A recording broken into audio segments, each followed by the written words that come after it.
വമൻ തഹാവന ബിസ്വലാത്തി ബൽ ജമാഅ, ജമാഅത്തോട് കൂടെ നിസ്കരിക്കുന്നത് ലാഘവ ബുദ്ധിയോടെ കണ്ടയാൾ, അതിനിപ്പത് ഇത്ര വലിയ ഗൗരവം കാണേണ്ടതുണ്ടോ എന്നൊക്കെ തോന്നി ലാഘവ ബുദ്ധിയോടെ കണ്ട ആളുകൾ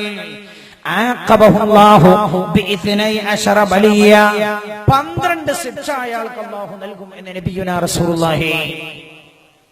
ثلاث في الدنيا, മൂന്നെണ്ണം ദുനിയാവിൽ, وثلاث عند الموت, മൂന്നെണ്ണം മരണസമയത്ത്, وثلاث في القبر, മൂന്നെണ്ണം ഖബറിൽ, وثلاث يوم القيامة, മൂന്നെണ്ണം ഖിയാമത്ത് നാളിലും.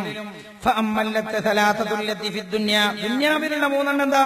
فالأولى, ഒന്ന്, يرفع الله البركة من كسبه ورزقه, അയാളുടെ അധ്വാനത്തിൽ ബർക്കത്ത് ഉണ്ടാവില്ല. വളരെ ശരിയല്ലേ? നിസ്കാരത്തിന്റെ വിഷയം ശ്രദ്ധിക്കാത്ത ആൾക്കാർ എത്ര അധ്വാനിക്കുന്നുണ്ടാവും, വലിയ ബർക്കത്തൊന്നും ഉണ്ടാവില്ല. അപ്പൊ നിങ്ങൾ എഴുതും, തീരെ നിസ്കരിക്കാത്ത എന്നെ ആള് ഭയങ്കര മൊലാളിയാണോ, അയാളോടൊന്ന് ചോദിച്ചു നോക്കേണ്ട, അയാളെ എടുക്കും.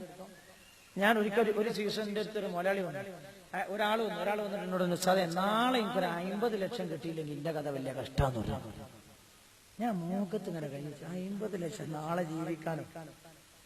അപ്പൊ എന്താ, അയാൾ വലിയ കോടീശ്വരനാ, പക്ഷെ ഭയങ്കര തിടുക്കക്കാരനാ. നിങ്ങൾ സാധാരണക്കാരനോട് ചോദിച്ചു, ഓന് പ്രശ്നമില്ല. തന്നെ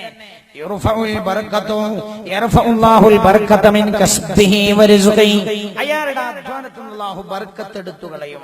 പിന്നെയോ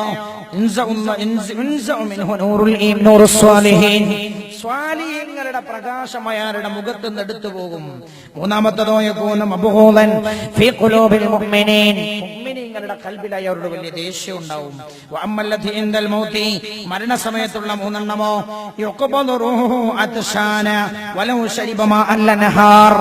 മരിക്കണ സമയത്ത് ഭയങ്കര ദാഹം ഉണ്ടാവും. ശ്രദ്ധിക്കണം, അല്ലാഹു കാക്കട്ടെ, അല്ലാഹു കാക്കട്ടെ. മരണസമയത്ത് ശക്തമായ ദാഹമുണ്ടാകും. അയാളുടെ റൂഹ് ശരീരത്തിൽ നിന്ന് വലിച്ചൂറുന്നത് വളരെ ഭീകരമായ രൂപത്തിലാവും. മൂന്നാമത്തതോ യഖാഫു അലൈഹി മിൻ സവാലിൽ ഈമാനി, യഖാഫു അലൈഹി മിൻ സവാലിൽ ഈമാനി, മരിക്കണ സമയത്ത് അവരുടെ ഈമാൻ നീങ്ങി പോകാനിടയുണ്ട്. അല്ലാഹു കാക്കട്ടെ.